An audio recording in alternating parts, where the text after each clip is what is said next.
And welcome to Habs Unfiltered. We have a special show this week. We're joined now by John Liu of TSN. Hi, John. Welcome to the show. Peace, guys. Thanks for having me on. Always a pleasure. Oh, it's our pleasure. My co-hosts Matt Smith, Good afternoon. Craig Wilson, Hey, everybody. and myself, Blaine. We're just excited to have you on, especially this week with the Montreal Canadiens having their training camp and having someone who's actually watching that in person. It's a big treat for us. Well, it is for me too. Honestly, guys, it's like I feel like the way that's the last few months of 2020, the way they went, which came after the Canadiens' playoff experience. It feels like it's actually been a year since the Flyers eliminated them. So yeah, to be back at practices at the Broussard facility and today watching their first scrimmage game, it's been a real treat. So less than a week from now, we're back in it. Can't wait. It's amazing. Now, the big question I have, did you have a real tree or a fake tree at Christmas time?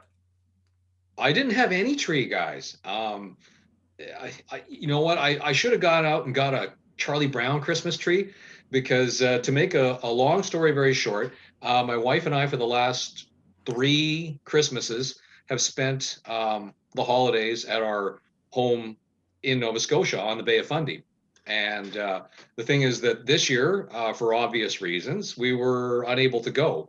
And so all our Christmas stuff, the tree, the ornaments, you name it, is all out in Nova Scotia. So we didn't have anything here in Quebec because we haven't spent a Christmas here in probably 4 years. So there was no tree. I think we went and bought like a dinky little table tree, like about maybe a foot tall at the dollar store and some garland and stockings. And that was it. So no real tree for us. It was not even you couldn't even really call it a tree. Well, we had 4 trees here, so next year like I'll call tree one envy. the John Liu tree. I'll call one the John Liu tree. My daughter had one in her room. My son and his girlfriend had one in their computer room upstairs, and wife had one downstairs and a real one upstairs. So it was, to me, too many for me, but everyone else was happy. So Trey, I was going to say that, like most or many families have an excess of TVs, like one in every family member's room, but you're the first person I've heard of that had like Christmas trees equal to your number of TVs. Well, I mean, we just finished our basement, so the wife had to have a fake white Christmas tree. It was her dream, but she loves real trees. So we went to the same lot that Canada sent the Boston tree to. We went to that one and got her tree, and then all of a sudden my daughter's like, well, I want a tree in my room. So she had one of our an old fake tree that a friend gave her. And then it was just, oh, well, what do you do? That's what we do. And then we only used the one tree. All the presents just went under the one big tree upstairs, the one real one. So, but it's what we do in my house. We put trees in every freaking room. We just go into the backyard, cut down a few trees, and throw them all over the house. You must have a forest back there, Blaine. Well, I'm out in the woods. Okay. That's the way I like it. That's why I got this. Fits the image. Looking very on brand with the lumberjack image. Yeah. I should be wearing your shirt. Yes, indeed. It's like I wore the buffalo plaid because we're all adoptive East Coaster, I guess you could say. Yeah. So, yeah, got to wear the colors proudly, right? Right. I could have worn mine, but I think I wore it the other day, so I don't have it on me. Yeah, the arms are getting too big, eh? He's training for his arm wrestling match with Marc Bergevin. That's right. I put a challenge out to Marc Bergevin for an arm wrestling contest. He hasn't answered me back, which is not expect. Well, he's not on Twitter though, right? So that's true. I don't think the Canadiens the Twitter word account in his ear, his messages. You can get the word in his ear on your next Zoom. I just don't know if you're going to go straight to Bergevin. Like, you're probably going to have to go through Timmins or something first, but he'd be a challenge as well. Hey. So. Yeah, if you're going to warm up through the head of scouting, assistant GM, he's no pushover either. No, he's not. He's a shorter man, but he's a big man. Yeah, he's about as wide as he is tall now. Yeah. The only story I have with Bergevin is when we were in Dallas for the draft, we got invited to the bar at the Ritz by Guy Lapointe. Nice. And Bergevin was there, and we walked in, and we joke that Bergevin seen me and ran away because as soon as we walked in, Bergevin finished his beer and left. Pure coincidence. Like, I don't think he's seen us. We were dressed in our Navy outfits, Blaine and I. Like, we walked in, he finished his beer. So we joke around that Bergevin see me was too afraid I talked to him. So he took it. Ran scared. So that's our, but as a joke, we have this thing called Bergie arms because I work out a lot. So I say I have my Bergie arms because Bergevin has bigger, well, he's bigger than me. But anyway, so as a charity thing, I said it'd be cool if I could challenge him to an arm wrestling contest for charity. And anyway, it's a running joke on our show, but I don't think it'll ever happen. McLean's Pub said they would host it if it ever happened. So we'll see. Well, we're still trying to get a Montreal media karaoke contest at McLean's Pub. It's been in the works for years, and we just never have gotten the initiative up to do it. So maybe we could do it in conjunction with an arm wrestling contest. With you got to come up with a really good wrestling type nickname, though, Treg. Something Atlantic inspired. Like I don't know. The lumberjack. Halibut, something with a halibut or haddock. Explosion. Oh yeah, that's a good one. Yeah. I don't know what that. That's the finish. That's the finish. When you when you slam his hand down, right? Hellfire halibut. That, or when he throws me across the room when he puts me down, and then whatever happens. Yeah, the Digby muscle. Hey, yeah, clever. Not slam and scallop. Anyway, now, what would be your go-to song there, John, if you were to do the karaoke? Oh, gosh, you know what? Over the last couple of years, my colleagues and I, we do karaoke. Well, did karaoke until the pandemic started every Christmas and at the conclusion of every season. And I think it was 2 years ago. Yeah, probably 2 years ago. To be honest with you, I wrote a song about Bergevin. Like, I don't know if you're familiar with the Québécois song popularized by Eric Lapointe called Bobby Pin. But I rewrote Bobby Pin to Bergevin. Wow. And so that's kind of it's like a mandatory song on the playlist. It's not my go-to, but I have about 2 or 3 other Québécois songs that are that are part of my set list now, just because my colleagues they requested them, and they just get a big charge out of an Anglo reporter singing songs that are theirs, right? Which is a lot of fun. But from the Anglo side, oh gosh, there's just so many. Lots of genres, but yeah, you name it, I'll sing it. Pretty much anything. That's awesome. There we go. As the lone francophone on the show, I understood that reference, and I think it's hilarious. Bobby Pin? Yeah. Oh, it's a lot of fun. It's very silly. I'll give you one line. I'm not going to sing it right now, but I'll give you one line. That's I can't remember the actual lyrics, but it's in reference to Bergevin. Il a fâché beaucoup de fans quand il a changé Piqué Subban, which means he pissed off a lot of fans when he traded Piqué Subban. And that was the line that came to me. I was shredding leaves in my front yard one fall, and just doing this mindless task. It just came to me, and so I wrote the song around that one line, and it just sort of took off from there. So my coworkers love it, but it hasn't been released for public consumption yet. Let's put it that way. I think there's nothing mean-spirited about it. It's a lot of fun, but yeah. Well, if you ever want to release it, we'll be happy to put it out on our on our accounts as an exclusive.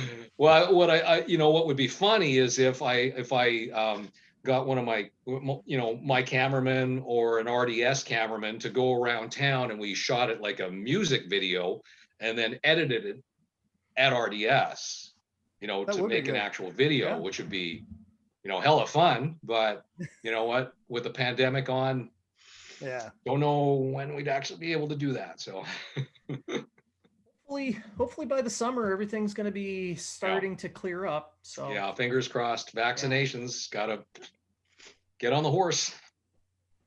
We're a little Yeah. bit better off than you guys are in Quebec, though. We got what 24 cases right now, period. in Oh, all yeah, Nova yeah. Scotia. But population and density and all that stuff Sure. play. Yeah. But hopefully, with this vaccination, things will get back to normal. Maybe we can by next fall we can see an NHL game live. Hopefully, Hopefully not just- sooner, but I'm not holding my breath. I wouldn't either. Like I would like to see it before the end of the year. I hear Florida's going to allow fans into their. That's their issue. Yeah, I think they said 5,000. So that's pretty much normal for them, I would say. Hey, you know what? I was going to say there've been a lot of jokes about it, and it wasn't me that was going to say it. So you got first crack at it. But remember, those 5,000 fans were usually the other team's fans showing up. So well, see. full building in at Christmas time or over the holidays when it'd be any Canadian team going in, right? Canadians Absolutely. traditionally after Christmas. Yeah. So speaking of hockey and Canadian teams and shredding leaves. shredding leaf, hopefully on the 13th. Yeah. Who so far during this camp has impressed you the most there, John? Like getting into the brass tacks of things. Well, I know it's only been 3 days, but yeah. If we start today and move backwards, Jonathan Drouin looked really, really good today. Very fast, very heads up with the puck, looking for plays, finishing plays, using his skill, his vision. He was very active in winning puck battles. When the play was down at my end of the rink where we have it set up in Brassard, and it's kind of hard for me to get you guys to envision it. When Jonathan's team was on the attack, red team was on the attack down at my end, he was very good at asserting himself at puck retrieval, which is something that is part of his game that he really needed to step up. And I just think that this season,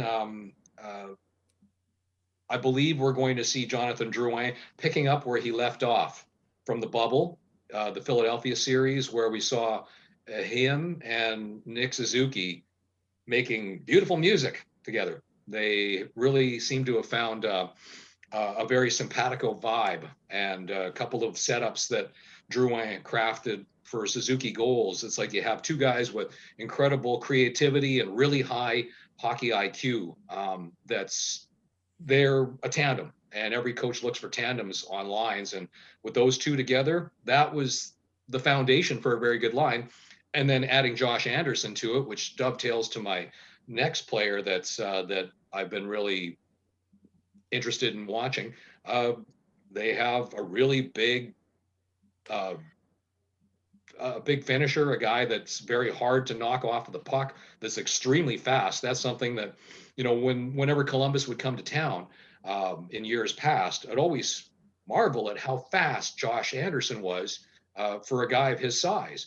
And talking with players and Claude Julien yesterday on Zoom, it seems like that's the consensus, that now that everybody's getting to see Josh Anderson up close, they're blown away by what kind of skill set, what a toolbox the guy has. And I saw on Twitter somebody on a reply to one of my tweets called him a unicorn. And so I can't remember the guy's name. I give him credit, but I would steal that term, because truly Josh Anderson is a unicorn, like kind of a mythical beast that has a little bit of everything that you would incorporate into the perfect hockey player. So he's been really impressive to watch. And judging by his comments when he was traded and signed last fall, that he said he was 100% healthy and ready to go. And then watching him this week, that's totally what I get from observations. And so I think he's a player that once he finds chemistry with Drouin and Suzuki, and they get that sort of sixth sense knowing where each is going to be, that's going to be a pretty impressive line to watch. And I also, today, an item I did on TSN had to do with Alexander Romanov. and the game that he had today, but also the fact that, this is a guy he's with practices that generally we've been observing. He's first on the ice. He's usually last off the ice. So he's a rink rat. Like it's apparent he's a rink rat. His teammates saying what we, as the general public and media, don't get to see, that he's a gym rat as well. And everybody that you speak to says that he's got this really sunny, engaging personality. So it sounds like he has all the ingredients to be a really, really good pro. And just watching him today, he's one of those types of players that when you get a chance to see him, and I'm not talking about, don't think back to the World Juniors, but when he's again playing against NHL competition and finds his legs, comfort level, I think that he's the type of guy that he'll draw your eye to him just because he has that panache, that dynamic quality to his game that you notice him when he's on the ice, and his skating ability, his physicality. I think his offense will come with time. Although the Canadiens putting him on the point of the second power play unit says that they already have, coaching staff has a really high degree of trust and belief in this rookie already. And so, yeah, those would be the guys that so far really draw my attention in training camp so far. Do you think that they're putting Romanov onto the power play as maybe just practice to see if he fits in, or is that part of their plan? I think it might be A and B, Blaine, because they have very limited time to try to get combinations and pairings and special teams in place before they're into live games. And so there's the urgency of finding the right personnel for those spots, but also if they didn't trust that he could do it, they wouldn't be giving him that opportunity. But the fact of the matter is that Jeff Petrie was usually the point man on the second unit last season. But he's on the first unit with Shea Weber moving down to the Ovechkin Stamkos office. And so you've taken away your second unit point man. And so I know that Victor Mete played very limited minutes on the point and in power play situations previously, but and he walks the line better than probably any defenseman on that team. He has good puck skills, but I think that the Canadiens, this really speaks to how much belief they have in the rookie defenseman. So I think they're not just testing him. I think they're really committed to making that experiment work, and we'll see in less than a week's time if that comes to pass. But today, in the limited power plays that there were within the scrimmage game, Romanov was on that second unit like he has been in practices for the last what's Monday, Tuesday, Wednesday, the previous 2 days when they actually started doing special teams. Do you find he's handling the right side pretty well, being a left-handed defenseman? Yeah, surprisingly well. And you know what? He's old for a rookie, relatively speaking. He's not an 18-year-old. He's not a 19-year-old. He's played in the K. He had 2 very good World Junior Championship experiences. And so he's not green. He's green in the NHL, but he has pro experience. And I think he came to North America with the Canadiens knowing that he had been playing on the right side. And so again, they're testing him on that side, even though he obviously is comfortable on both sides, because left being his strong side, his natural side. That would be the temptation. And that's where they started him on Monday with Brett Kulak. But the very next day they flipped him. And that's where he's been ever since then and today.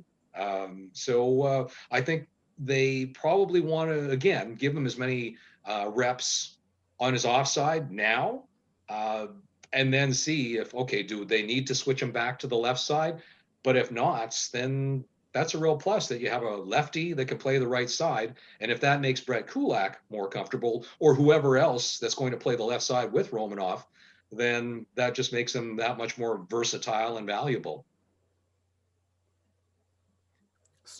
So do you see the way you see you have Group A and Group B?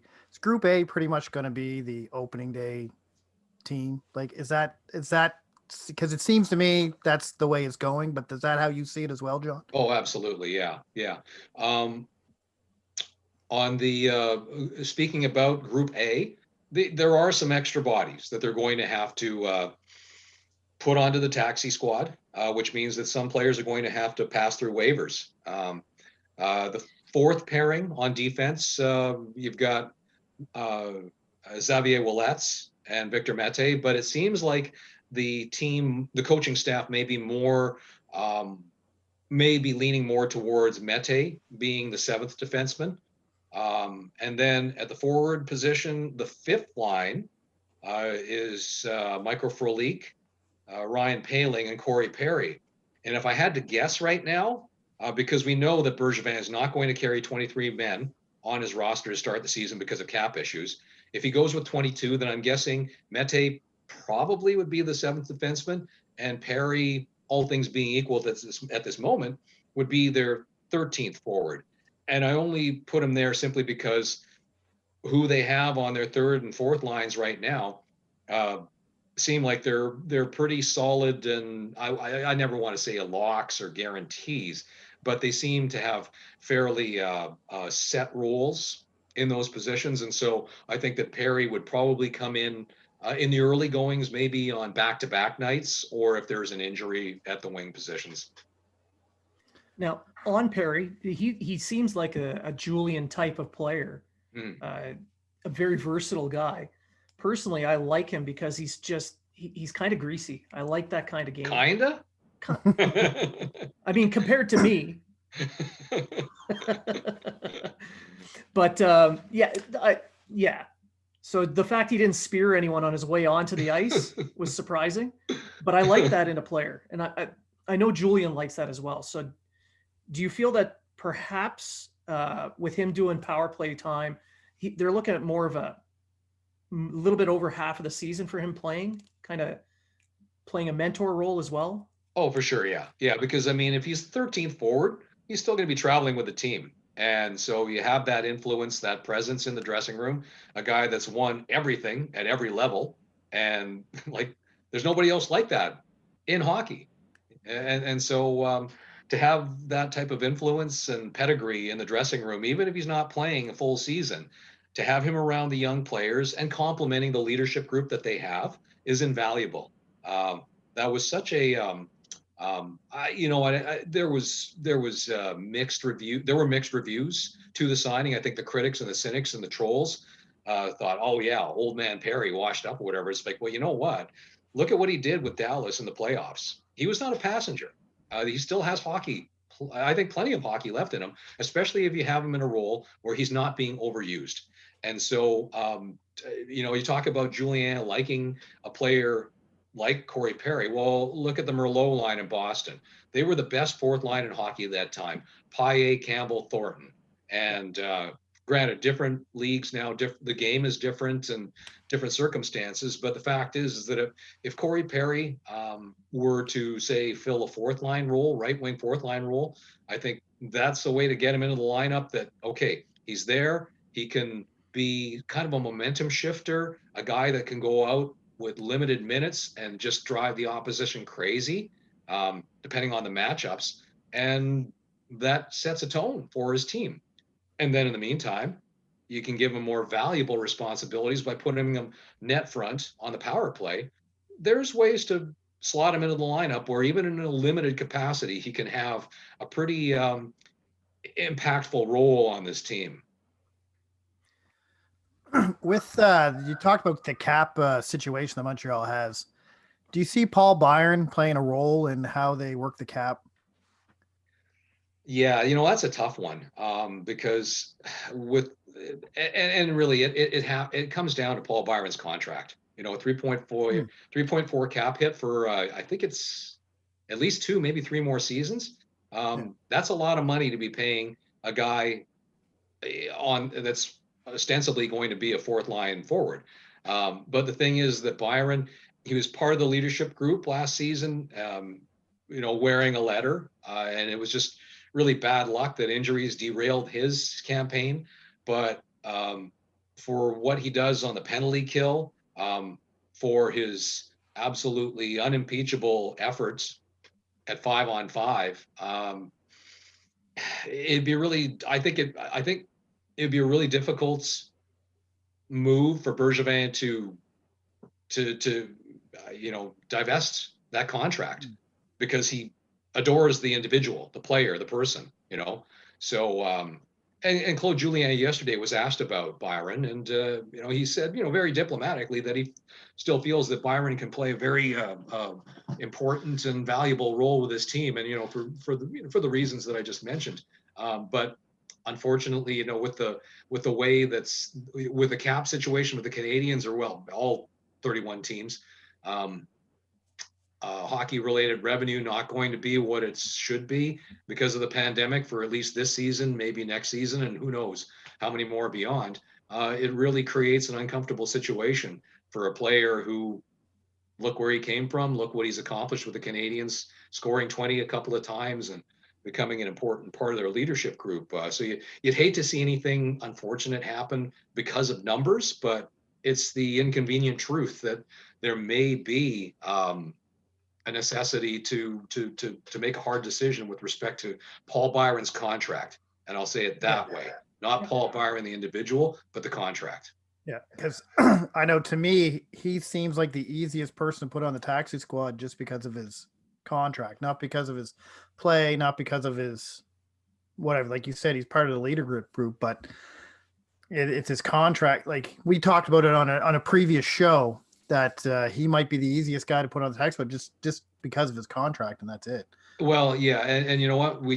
The fact of the matter is that if he was going to be put on the taxi squad, very likely he would pass through waivers unclaimed, simply because no team's going to want to pick up that contract, right? Yeah. But it's unfortunate because it would be a blow to his pride. As a guy who really has brought a lot to that team and has given a lot to that team. Yes, he was given an opportunity being plucked off the waiver wire, but he made more than the most of it. And but yeah, that's quite possibly one of the outcomes with respect to Paul Byron knee roster decision. But then again, you know what? That also says that the Canadiens have a ton of options and really good depth, more so than at any point in Bergevin's tenure. And so some may say that's a good problem to have, but it doesn't make the potential decision any less difficult. So we've brought up adding cup experience. We've added Corey Perry. We've added Edmonston. We've added Toffoli, etc. My question is to do with Jake Allen. The Canadiens bring in a veteran backup goaltender. How important is he going to be for not only the Canadiens, but for Carey Price in a condensed season?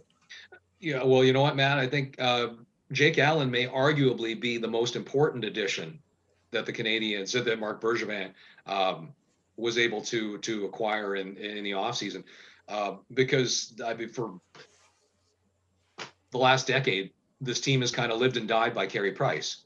So if acquiring Jake Allen, spending money at the backup position to bring in a guy that they can trust to play potentially 20 to 25 games, to give them 20 to 25 quality starts in a full regular season, to optimize the value of their most important player, well, then that's a foundation move, right? Let's forget about Josh Anderson, Tyler Toffoli, Joel Edmondson. That in and of itself would be addressing the need at the most, for your most important player, and by extension, I guess, their most important position, right? So Jake Allen, the fact that he's accustomed to playing this type of role, like he proved in St. Louis last year that he was the 1A to Jordan Binnington and put up the really impressive numbers that he did, well, provided he can play or come close to replicating that degree of performance, then yeah, there's no reason to believe that the Canadiens wouldn't put him in for the equivalent of a quarter season in 56 games to spell off Carey Price, giving them as much rest as possible. But having said that, Claude Julien was asked, how does he plan to deploy Allen? He was asked that today following the scrimmage, and he was very evasive in terms of attaching a number to it. But you get the sense that there will be back-to-back situations where naturally that would be a fit that you'd see Jake Allen between the pipes, and then the rest. It sounds like the coaching staff has a plan, but they're not sharing it because stuff can happen, injuries happen, or maybe either goalie isn't quite playing up to his potential, and so you lean on one or the other, right? So in an ideal world, though, we are projecting, what Jake Allen would be capable of, that could make him, like I said, potentially the most important acquisition from the offseason. And sticking with the goaltending, what's your thoughts on Carey Price's biomechanical skull mask going Oh, I into this love it. season? Yeah, it's It's beautiful. sick. Yeah, yeah. It kind of And once looks I like saw an the Iron Maiden pictures and mask. was sort of carrying on a conversation with other friends and tweets on social media, we were trying to decide what was the inspiration or what it looked like. And I'm sure that there's inspiration that Carey will discuss as the days and weeks go by. But just looking at it at face value, like with the teeth and the exposed brain and the artificial eye and stuff, to one of my buddies thought it looked like Iron Maiden's mascot Eddie from the Somewhere in Time album, the Time Yeah. Cop, whatever Eddie is. I don't even know what he is. No, nobody does. I just kept thinking of the cover for Peace of Mind when he's lobotomized and the brain is exposed. But I mean, it's just it. When I first saw pictures of it, I thought, you know what, that is Gilles Breton werewolf mask level. Yeah. That is like, yeah, we've seen a lot of great goalie masks, beautiful art over the years. Whether simple, very minimalist, or just literal works of art. But this new Price mask is something else, and I can't wait to see him sporting it. Apparently, it's on the way, that it's completed, and he will have it in his hands soon. But I just get the sense that he's not going to roll it out until opening night. He'll keep wearing that white mask and Yeah. the remaining practices and scrimmage, and then just have the big unveiling in Toronto on the 13th, which would be very cool. Yeah, Oh, yeah. that would be. Yeah. And his new equipment, he's switched over from CCM to True. Does he still move as well as he did before? Like, is there any changes in how? Well, the thing is, and you know what, I'm not 100% clear on it, but a lot of the goalie gear heads on Twitter have been very kind in sending me information and educating me about what's been going on there. And if I understand correctly, CCM owned Lefebvre, whose gear Price was wearing under the CCM logo. But I believe there was a split that CCM sold off Lefebvre, and I believe that company is now owned by or operating under the name True. And so that appears to be, it appears to be what Price is going to wear, but I won't say necessarily the red pads, because and that's a debate that's gone on for years, that Price, the numbers seem to bear out that he doesn't play as well in red gear, pads and gloves. But it would probably be safe to say that he is going to wear True gear, but what his game gear will look like, we don't know just yet, but I suspect that it'll be primarily white once the actual games start. Now, with the camp itself, what did you take for the level of competition during that scrimmage? Was it as intense as Claude Julien was making it out to be, or what kind of a challenge did Team White give? Team White was, I'd have to go look back at my notes, but Team White scored first. Paul Byron, whom we were talking about earlier, scored on a breakaway off a turnover, and but then Red took over, which we expected that simply because the talent level. The Team Red was the NHL roster, primarily the NHL roster, minus Price and Byron, Lehkonen, Evans, and Mete. But Red took the lead, and then Team White tied it late in the game, again at 3-3. Jordan Wheel. So what Claude Julien said with respect to the level of competition that Team White gave the NHL roster was very high. That because most of the players on Team White are headed for Laval. So Claude described them as showcasing their abilities and their work ethic, and they certainly put it on display and gave Red a really good competitive game. And so yeah, in terms of the how I characterize it, yeah, it was a good fast game with intensity. There was physicality, nothing dirty, nothing contentious, but good, hard, clean hits as well, and some really nice offensive plays resulting in goals. So yeah, it was the type of game that Claude Julien wanted from his squad, because in the absence of actual preseason games, he told them that these 2 scrimmage games are their preseason. So they need to make the most of it and approach them the way that they would for, at the very least, a preseason game. At best, something a little bit higher. And I think that's we saw that. It's just unfortunate the game wasn't allowed to be streamed. And same for Sunday. So it looks like the first time fans will get to see this edition of the Canadiens will be for the real thing on the 13th. But in the highlights that I had seen on online, I noticed that most of the plays that they were showing, they had a ton of traffic in front of the net. Was that the case throughout? Oh yeah, and that's what they've been doing in practice as well. Yeah. There's been a lot of first day drills where you had 2 or even the entire line crowding the home plate area, and I think that really speaks to the profile or the identity of this team, what they want to do, because they can do it now. They have the personnel to be able to do it. And because if you go through all the lines, you got guys that are more than happy and willing and able to do that. I mean, on the Dano line, you got Gallagher. On that second line, you got Anderson. Third line, Kotkaniemi will do it, but now you have Toffoli, who's not afraid of doing it. Armia is a big body that can get into those tough areas as well. On the fourth line, Byron, even though he's smaller, he'll go to the nets, right? And if Corey Perry is there at some point, where he's going to park himself. Yeah. So that individually and by committee, this is a team that's built more to be able to go to the tough areas, the scoring areas of the ice now, consistently, not just one line or another line, but all 4 lines. So what you're seeing in terms of more net presence, traffic, that's something that I believe you probably can get used to seeing that's going to be part of the Canadiens' changing identity.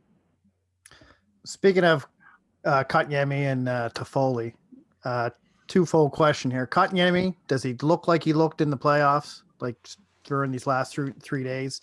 And does Toffoli look comfortable on the left wing? I'll start with Toffoli. And what I've seen, I haven't seen anything to make me say that, he looks a little bit uncomfortable or out of place there.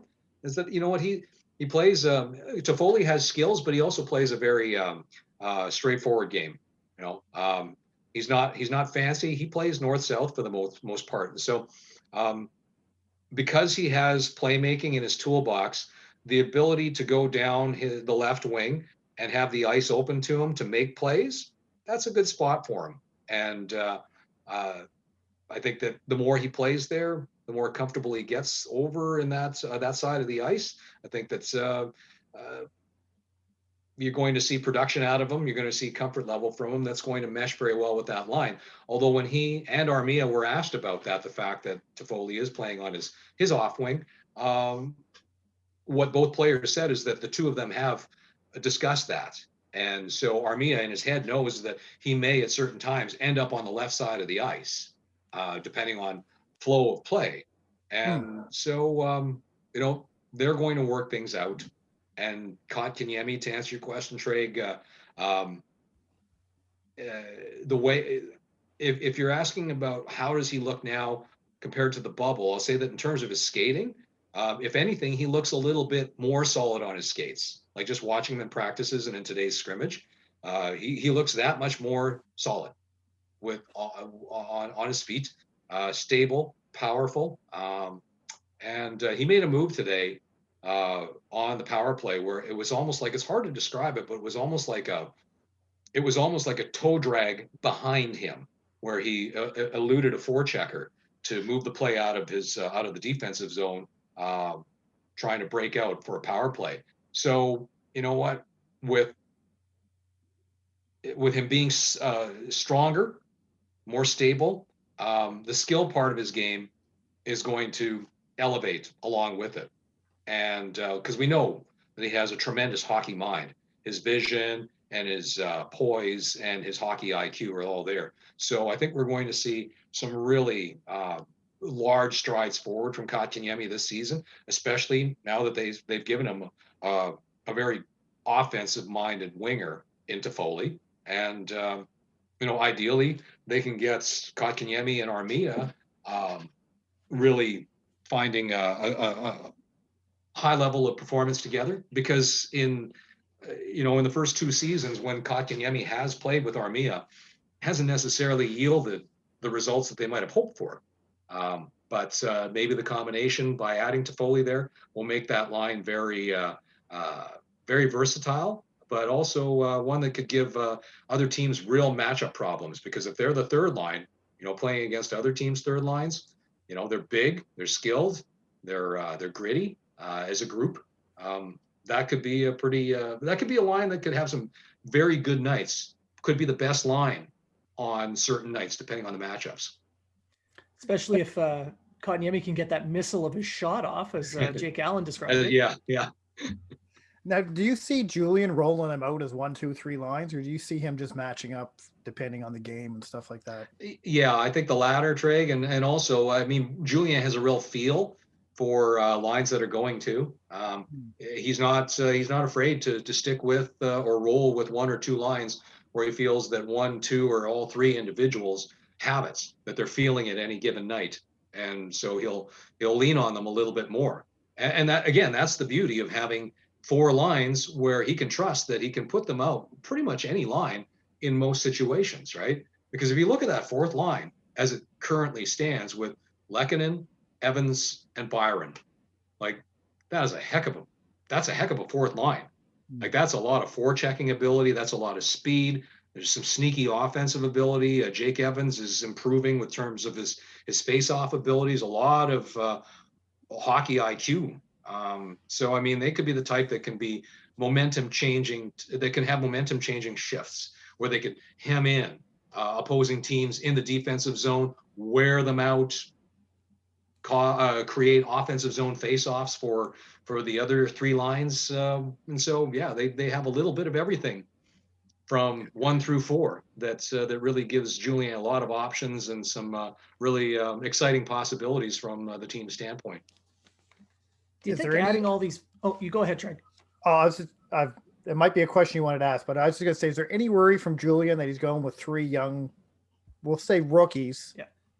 They're not really rookies anymore, Suzuki and company, but 3 young centers playing on the team. Like, is there any concern there? Well, he was asked that earlier in the week, and his reply to it is that they're insulating them to some degree by the veterans that they've added. Again, Toffoli, Stanley Cup winner, you can't get much better experience than that. Him with Kotkaniemi and Anderson, adding Anderson to Suzuki's line. But the thing too is that, you know what, Suzuki and Kotkaniemi are really mature beyond their years. They have fantastic heads on their shoulders in terms of their maturity, their work ethic, the pressure and the expectations that they put on themselves. So yeah, you know what, as young players, there are going to be lulls, there's going to be slumps, there's going to be maybe little dips in confidence, but the fact of the matter is that they understand.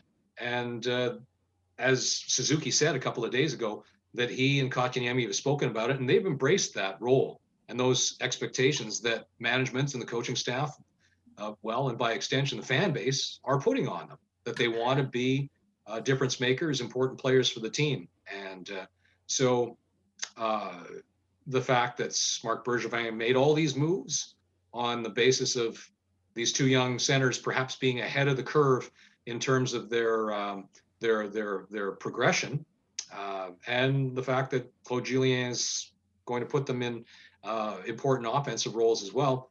Yeah, well, when you get the trust of the coaching staff, then confidence is generally going to follow. And I think that both players are prepared to take on that task. And again, it'll be really interesting to see, because the team is putting a lot of faith and a lot of trust in them to be able to execute at that level in those responsibilities. Now, in their responses this week so far, it seems like the tone of not just the young players, but everyone on the team is not just, hey, let's make the playoffs, see what happens. It seems like they have the ultimate goal in mind. Even one of them, I can't remember who it was, but came out and said, we're here to win the Stanley Cup. I think that was that Toffoli or Edmonton? Yeah, it's, you know what, I can't remember exactly, Blaine, but yeah, and you know what, that's a guy who won the cup, so he knows what it takes, right? He's been there. He knows what steps are involved with getting that ultimate prize. And you're absolutely right. Bergevin, and every year prior to this season, has said that their goal is to make the playoffs. The goal is to make the playoffs and then see what happens. Anything can happen, right? Yeah. As we've heard ad nauseum over the years. But now it's their expectation. Their expectation is to make the playoffs, and beyond that is to be a contender. You know, they vocalize that, and so you know what, that's what you. If they weren't saying that, I would say that would cause me to, you know, raise my eyebrow, simply because when you make all those moves, those significant moves to improve your club, spending all the way up to the cap, and you know, trading a good, versatile young player like Max Domi, centerman, right? Then those are pretty serious signs that they're going for it.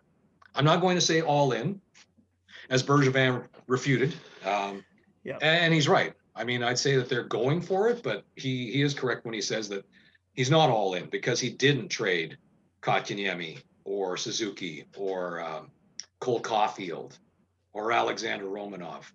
You know, his important young players and his top caliber prospects are still part of the organization. They're going to lean on them. And so, yeah, that's not all in.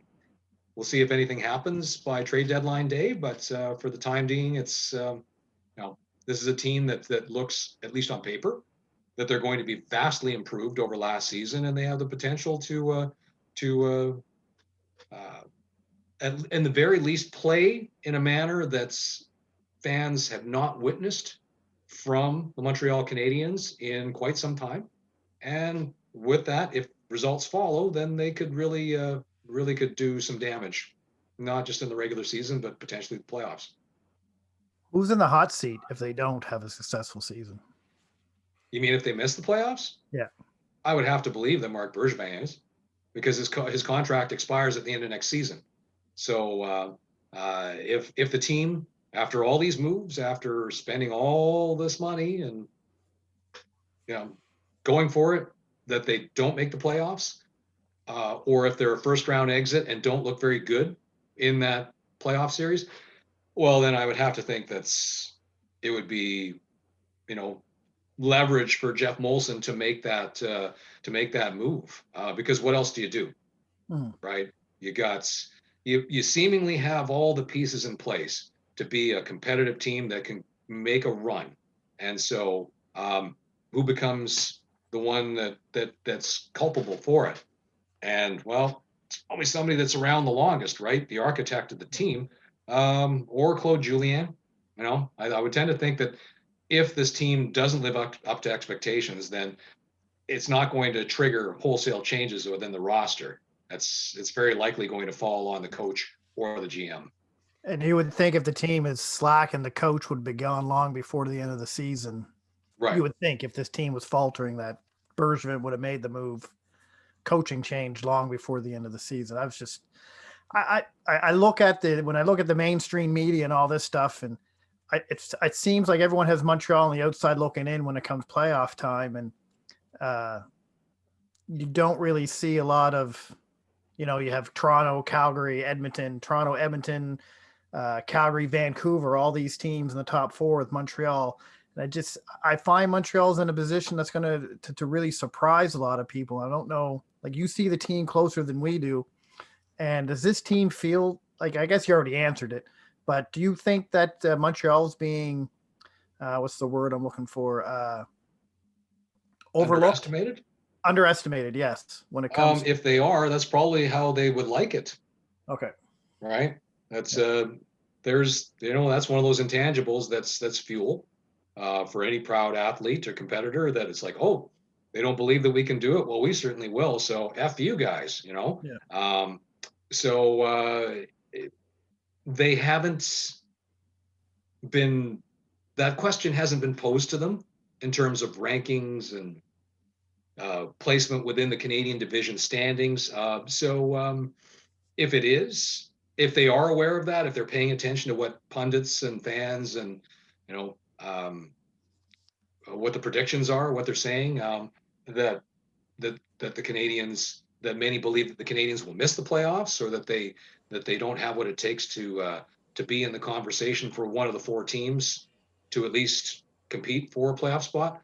Well, they're not letting it on. They're not letting on, but they'll, if they hear of it, they'll probably tuck it away and use it to its advantage. But to be honest with you, Trey, it's I think that most of the predictions that I've read seem to favor the Canadians for at least making the playoffs.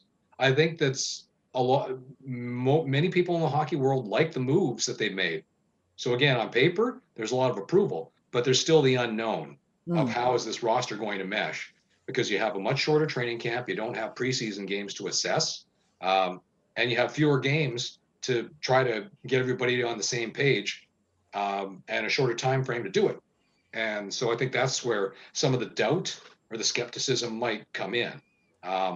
But having said that, yeah, you know what? Like, watching the team, looking at the roster, I don't see any reason why they shouldn't be able to make the playoffs and possibly make it through to make a decent showing in the playoffs. But again, how are other teams' rosters going to look coming out of training camp? And with a condensed schedule, there may be the chance of injury problems that crop up simply because guys have been off for such a long time, playing a lot of games in a shorter time frame. So I think roster management is going to become a critical factor in how a team will weather this sprint. And that's where depth comes into play. And that's why I think the Canadiens are well poised to be a legitimate contender, because they have so much more depth than they've had at any point in Marc Bergevin's tenure. Yeah, I don't remember the last time they had this deep in depth, to be honest with you. Like, Decades. I was even looking back at old rosters on Hockey Reference there, going, yeah, like even long before Bergevin, I'm like, I don't remember us having this much depth. Like last year, I even said on the show a few times, depth is what killed this team. You had Drouin go out with an injury all year, and you had no one to replace him. Byron the same night. Yep, Byron, and then you had Gallagher gone a couple times, and Armia. Yeah, you had no one to replace him. I mean, Armia, if he stayed healthy, would be a 20-goal scorer. He certainly has the potential to be, yeah, for sure. Yeah. Well, some joker on Twitter yesterday, I think, went deep into my Twitter profile and dug up a line rushes or a lineup from like March 2016. I have no idea why they picked then, but I mean, yeah, that was one of recent seasons from hell that we in the media have had to cover and that fans have had to endure. But if I remember correctly, the first line was Pacioretty, Galchenyuk, Byron. That was the Anaheim tweet. Yeah. And then on the fourth line, there was was it Mark Lesio? I can't remember. Yeah, something like that. Yeah. I don't even remember. I don't even remember him being in the lineup.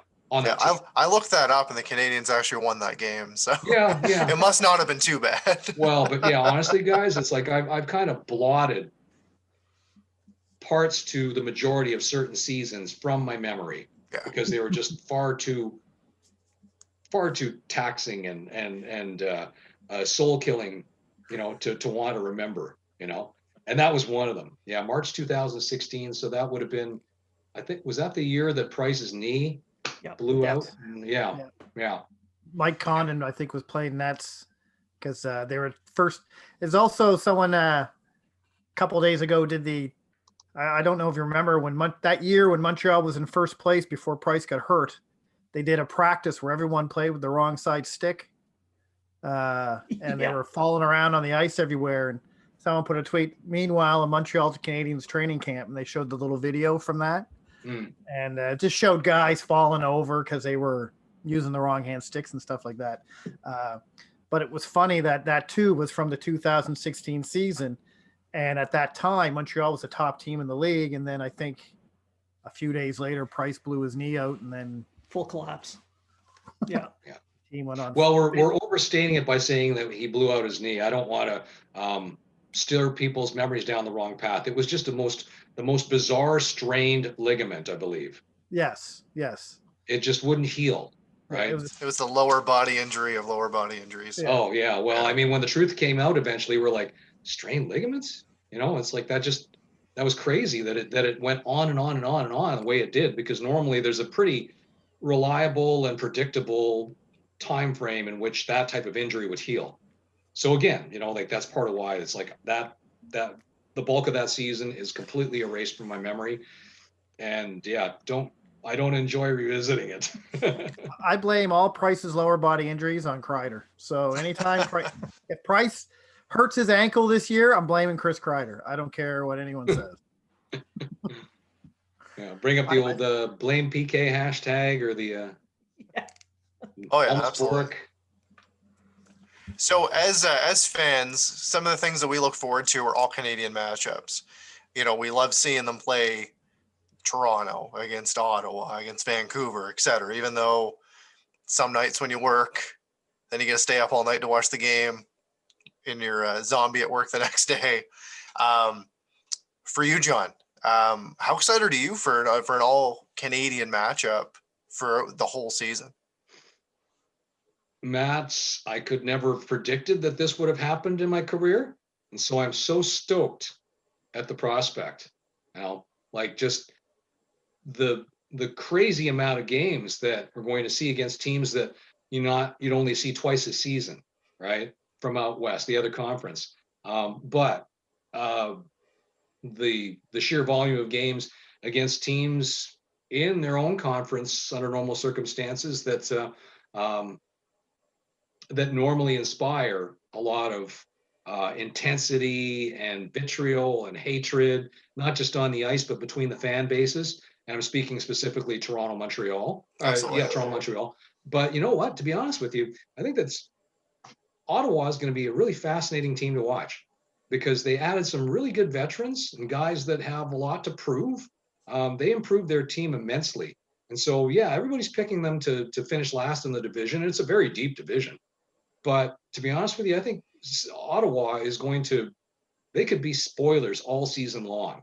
I don't think that I don't believe their goal is to make the playoffs. I think that if anything, they're trying to get meaningful and significant progress for their young players, and augmenting them with some good veterans will help. But I don't know, I'm not close enough to them to know whether making the playoffs is their goal. And so for that reason, they're going to be playing with nothing to lose all season long. And Ottawa seems to be a real big team of agitators.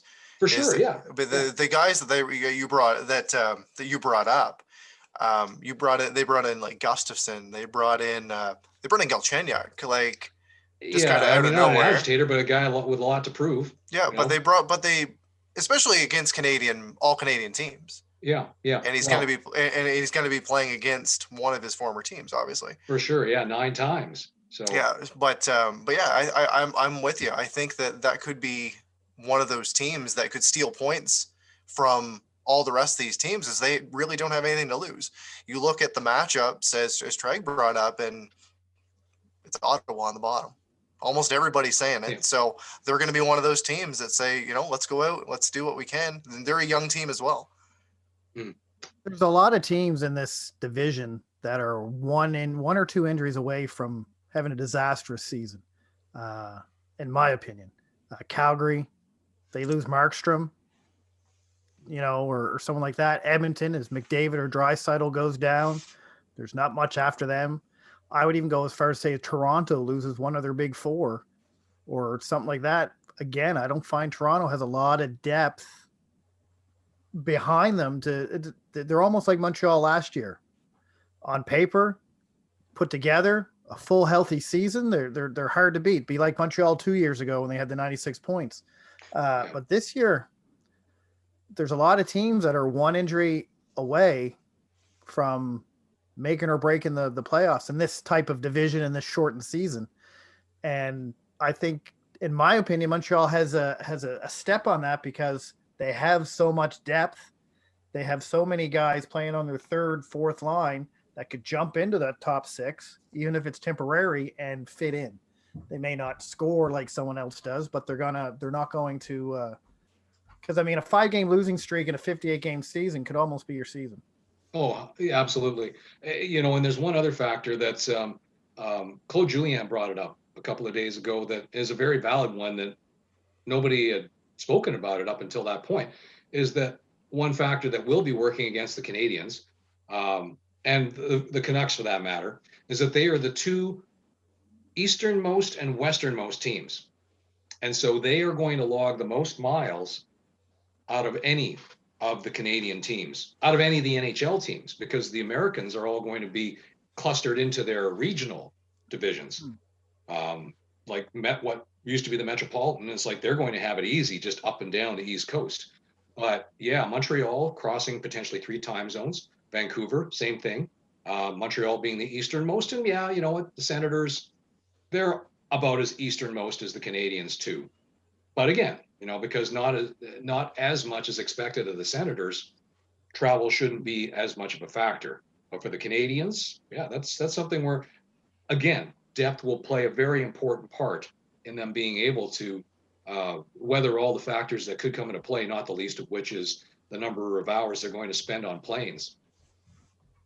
Which kind of brings me to a question that was sent to me by a friend of ours, Lieutenant Colonel Scott McCarthy, who also runs a podcast called Moving Forward Leadership.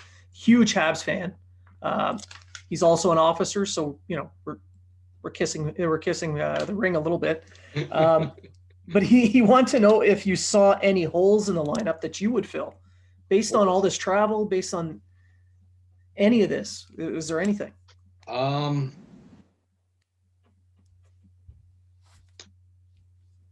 Wow.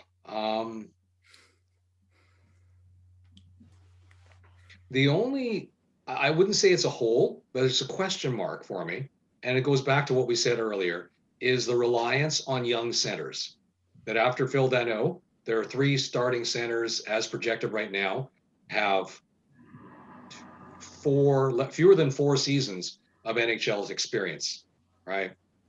You don't have a Nate Thompson to help out, to step in if Jake Evans is having a rough time.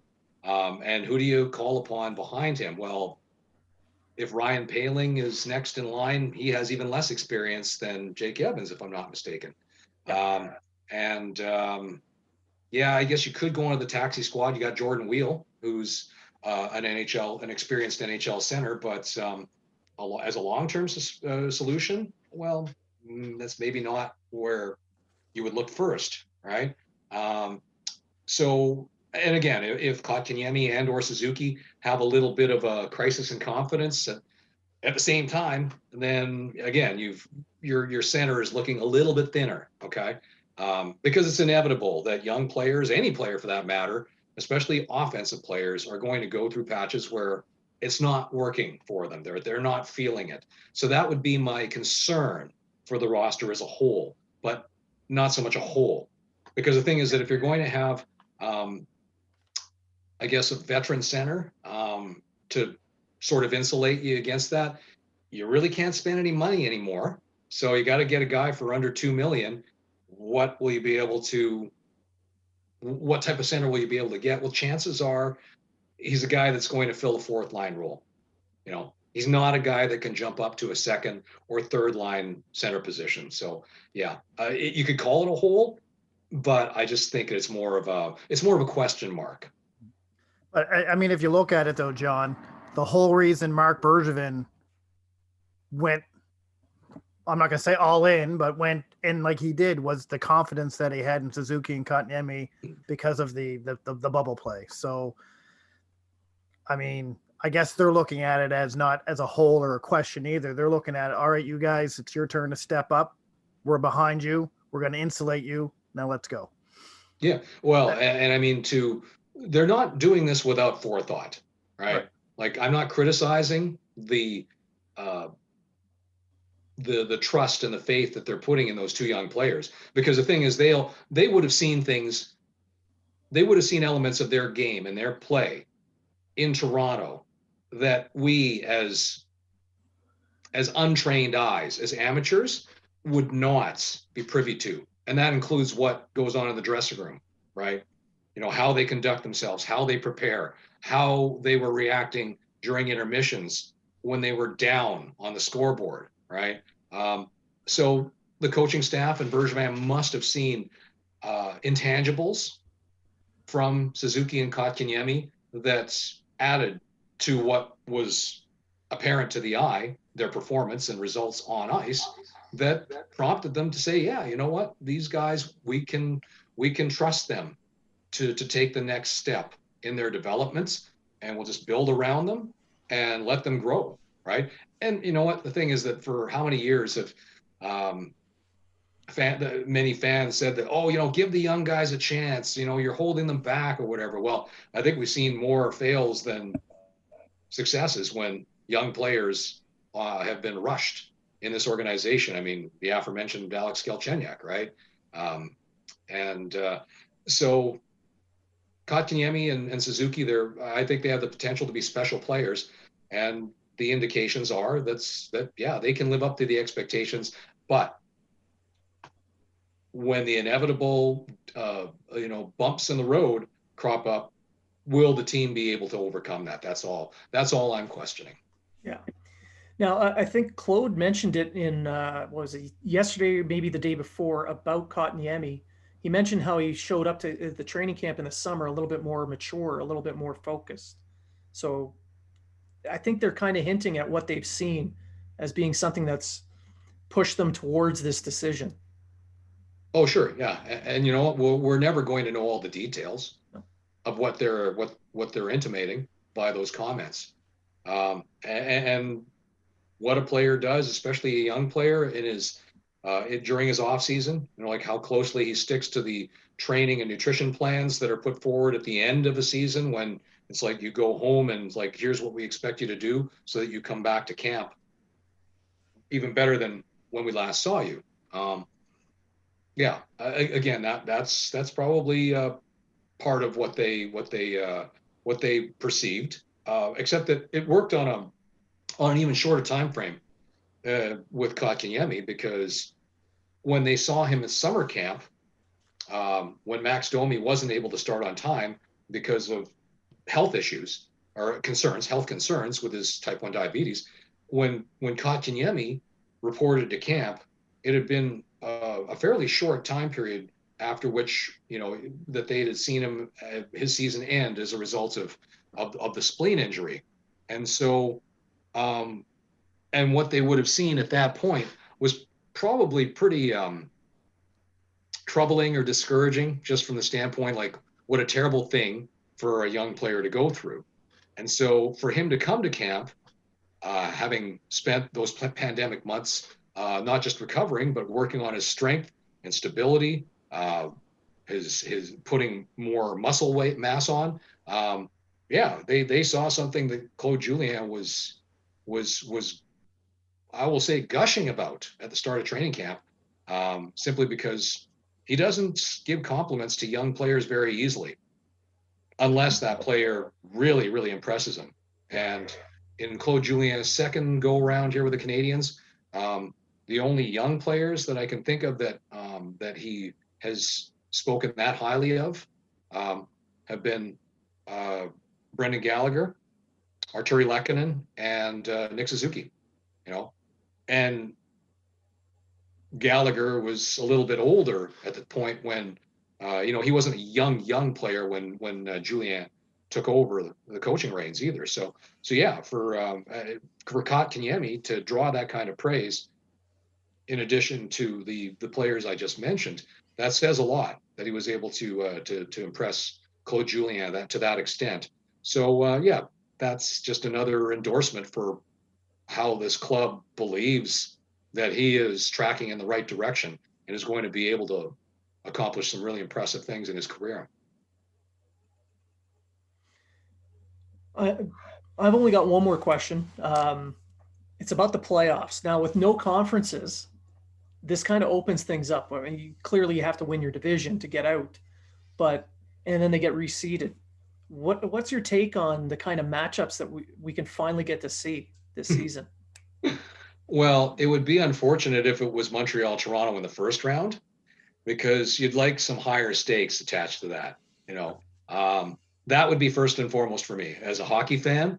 Born and raised in this country, that would be my number one choice to see as a playoff series. But having said that, if it was the first round, hey, that's fine as long as it happens, because this is the I guess in terms of the odds, the highest opportunity for the hockey world to witness that matchup, because with those teams being in the same division for 2 rounds, it's a greater possibility than what you'd face in the Atlantic Division, because almost without fail, one or both of those teams is going to face an American team, right, in the first round.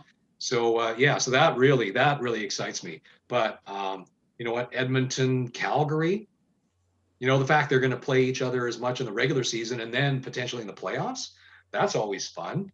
But even, I'm a Winnipegger. I was born in Vancouver, but I was raised in Winnipeg.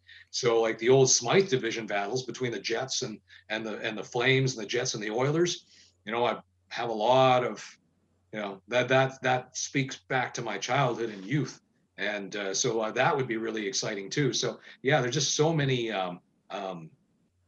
nostalgic and historic rivalries that have the potential to come to fruition with this Canadian division, that there's really nothing bad to say about it, except, Matt, I think you raised the point that you're going to have to stay up we are going to have to stay up really late.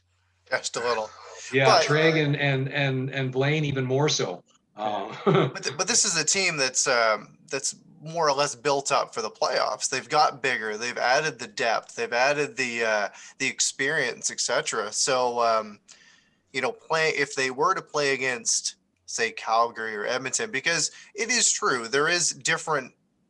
It is different hockey in the Western Conference than it is to the East. But this is a team that I think that can play against any team and really adapt to how they're going to play. They'll be able to play with speed. They'll be able to play with physicality, etc. Yeah. Well, that was Bergevin's money clip from Sunday. Yeah. That they can play any way they want. Yeah. And he's right. When you take a look at the composition and the depth, the balance, I think we're going to hear that word a lot this season. Balanced scoring, balanced lineup, balanced line, balance in the goaltending, the way it's distributed. That's he is right. Truly this team has all the individual components that give them the opportunity to adapt. Well, I mean, there'll be a certain way that they want to play, but I think that the way they want to play is more versatile. It's potentially a much more successful style of play for the long haul, and the long haul being long season, long run of the playoffs. So, yeah, let the games begin, right? It's almost like a Chuck Norris division team. Yeah. Oh, yeah. And we're not even talking about the other divisions. Like this hockey season is going to be so fascinating, like with so much hockey in such a short time, playing every other night, like it's going to be so much fun. Like I am so stoked for the season. It's, even though it's a short season, but the brevity of it is going to create dynamics and urgency in a way that we wouldn't have seen in the shortened season coming out of the most recent lockout. Do you see them realigning the NHL based on this season? No. I simply because I think that the geographical realities could create too much imbalance or unfairness. And I think if anything, Gary Bettman values parity more than most other elements to this league. And you have to keep teams, you can't put them into positions to not succeed. And part of that is to ensure that there are no avoidable obstacles like too much crossing of time zones. Like when the Winnipeg Jets were in the Southeast Division, like, oh my gosh, like that was crazy how much travel they had to do when they first came into the league, right? So as fun as this is, this is a one-off. I just don't see it happening again, Trey, unless I hate to say it, another pandemic creates a similar situation. Because under what circumstances would the border be closed long term, where you would see this type of this set of circumstances recreated? Hopefully never. Yeah, exactly. Yeah. Hopefully I'm going to give you 3 quick fire questions there, John. Okay. All just predictions. No, I hate predictions. All right. Okay. Who's going to Go lead ahead, the fire team away. in scoring? Sorry? Who's going to lead the team in scoring?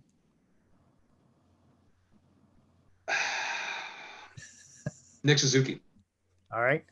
Goal scorer. Who's going to be top goal scorer? Josh Anderson. And do you think Price is going to get back to a Vezina Trophy form? I think he'll be a Vezina candidate. Is that the same thing? Yep. Yeah. Yep. Okay. That's my rapid fire questions of the day. Okay. Matt, you got anything? Those are pretty kind. Honestly, I don't have anything else to add. I think it's John. I just want to thank you for taking time to be on the show. It's my pleasure, Matt. Been a pleasure, and anytime we can have you back, we'd love to have you back on the show. Oh, it's always fun. No, thanks for asking. And everyone else on TSN's writing a book. When's your book coming out? Oh, I don't think people want to read about my life, quite frankly. So, I have some ideas kicking around, but I might not dive into them until retirement. Well, I mean, writing a book, the perfect location to do that would be up in northern Nova Scotia along the water. You know what I'm talking about, Blaine. Oh, yeah. Yes. Yeah. Go down to the beach and just let the mind drift. Yeah. Open up, as Don Cherry would call him, a pop. Pop. Yeah, absolutely. But yeah, you're welcome to come back anytime, John. We love having you here. And whenever you come to Nova Scotia, you're always welcome to hang out with us. Well, thank you. It's like, because of the Atlantic bubble, when I am there in the summers, that as long as, travel within the province is still allowed, that's a possibility. My wife and I usually try to get to Halifax once during the summer. Well, you're more than welcome to hang out with us for an evening if you want. And well, hopefully we can do a pub crawl. Hopefully society will have returned to. John, you want to do a pub crawl with 2 veteran sailors? Oh yeah. What am I getting myself into? I'll make that trip. If we're doing a pub crawl, I'll make that trip. You have to promise that I will survive that. COVID didn't kill me, but I'd hate that if if a pub crawl, maybe that's a more honorable way to bid farewell. Our bars close at 4 a.m, John. So. Actually, I have the keys to the bar on a warship, so they never close. That's I've never done that before, so Well, definitely come over, and we'll definitely get you on one. Yeah, well, as long as it's not a capital offense to be drinking, booze from. I've never been charged yet. We're high enough rank. No, I mean as a civilian. Oh no, you're with us. Oh, you're fine. It'll all fall on us. That sounds like a plan, guys. So so thanks for coming on, and we hope to have you back again soon. Oh, guaranteed. Thank you.